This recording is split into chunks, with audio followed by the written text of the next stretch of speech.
Hey, what's up, film fans? As promised in the last video, we are going to look at Willy Wonka, starring Timothee Chalamet, Hugh Grant, Keegan-Michael Matt Lucas, and Calah. This is one I've been waiting for a while now, and I've been wondering how it stands up to previous Wonka films, and where it stands in the world between Gene Wilder and Johnny Depp.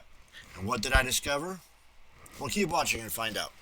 But before we get into the review, if you're new here or you haven't already done so, please subscribe to the show so you can stay up to date on the reviews. The story, of course, is an origin story of the beloved character of Willy Wonka, the chocolatier, and how he started the chocolate factory and rose to fame. The story begins on a ship in the ocean carrying the young Willy Wonka to a country he's been dreaming of going to, where he and his mother had planned to go to open their own chocolate shop in the middle of the chocolate capital of the world. When he gets there, he quickly runs through his money and gets tricked into staying at an inn and becomes a contracted slave by the owners. And during this, he becomes an enemy of the chocolate cartel run by Slugworth, Fickelgruber, and Prodnose, and has to find a way to overcome all of these odds to succeed. The characters in the movie had names that were related to who they were. The accountant was Abacus Crunch, the plumber was Piper Benz, the former telephone operator was Lottie Bell, the comedian was Larry Chucklesworth, the innkeepers were Scrubbit and Bleacher, and the constable was Officer Affable. And the cast of this movie all played their parts extremely well, as it was filled with character actors. Wonka, of course, is played by Timothee Chalamet, who is a young, creative actor who is quickly making a name for himself in the movies like the Dune movies. The Oompa Loompa is played by Hugh Grant, whom we know from various roles he has played throughout his career. The Chief of Police is played by Keegan-Michael, who starred in his own series with Jordan Peele, but has gone on to be a very successful character actor in his own. Prodnose is played by Matt Lucas, who played the Tweedles in Alice in Wonderland. And Mr. Bean, Rowan Atkinson, plays the corrupt Father Julius, the priest that aids the cartel. The other actors also do a tremendous job in filling this world. The production design is very colorful, as Willy Wonka should be, and has at times a contrast of dull colors and bright colors when looking at the more hopeful areas as opposed to the not so hopeful, such as the wash house beneath the inn. The movie is a musical story that has the look of the Gene Wilder production, and the feel is more of the Johnny Depp version. The songs in this are really good and catchy, and the way the movie was done musically and visually kind of remind me of Mary Poppins Returns.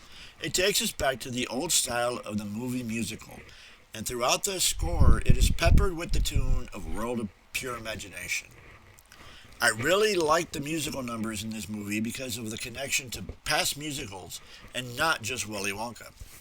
Since this is a Willy Wonka movie, the effects in this movie have to be what we haven't seen before, mixed with the previous Wonka effects. The Yeti sweat hair growth has a new and unique, as it affected everybody a little different. And as the movie went along, through the course of about a week or however long the movie lasted, the cop was consuming chocolate, and in every scene he would get fatter and fatter, a gradual comparison to that of Violet Beauregard. From here, there are going to be some spoilers, so if you haven't seen the movie yet, go watch the movie and then come back finish watching. The movie was created more closely related to that of Gene Wilder, as they referenced it more throughout the film. As I had already said, they played the tune for Pure Imagination at various points throughout the movie. They also borrowed other aspects such as the line, "Strike that, reverse it." Also, Wonka's suit is very similar to Wilder's suit. When they enter the Wonka shop for the first time after it's open, it is very reminiscent of when Wonka takes the children into the room where everything is edible. And especially when Hugh Grant sings and dances the Oompa Loompa song. As a lifelong fan of the Willy Wonka movie, there are some things that bother me, that they have changed through the story if this is supposed to be a sequel. Mainly, if in the original Wonka movie, Wonka saved the Oompa Loompas from Loompa-land, and here the Oompa Loompa followed him. And also, where are the Wingdoodles, the Hornswogglers, the Snozwangers, and the rotten vermicious Canids? I think as children we all wondered about these creatures, and now that we have a background story, we don't see any of them. I think they should have worked these creatures into the story, unless they are planning on taking this world to reboot to do a new version of Charlie and the Chocolate Factory.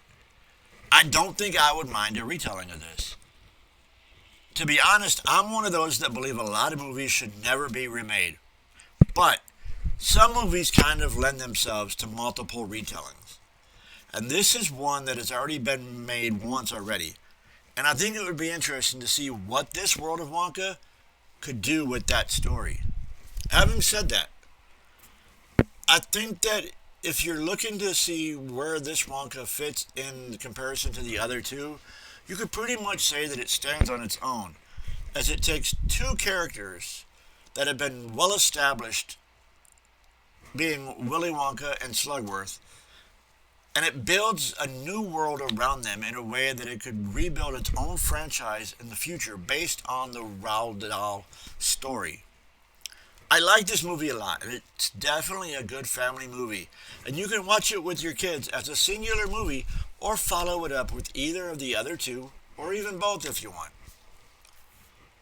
Thanks for joining me, and if you haven't done so already, please subscribe to the show and hit the like button.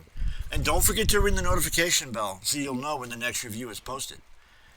And if you have a suggestion for a film to review, leave it in the comments below and I'll add it to the list, as I want to know what you want to watch. And if you've seen the film, let us know in the comments what you think. And as always, take care of yourselves, be good to the ones you love, and I'll catch you later.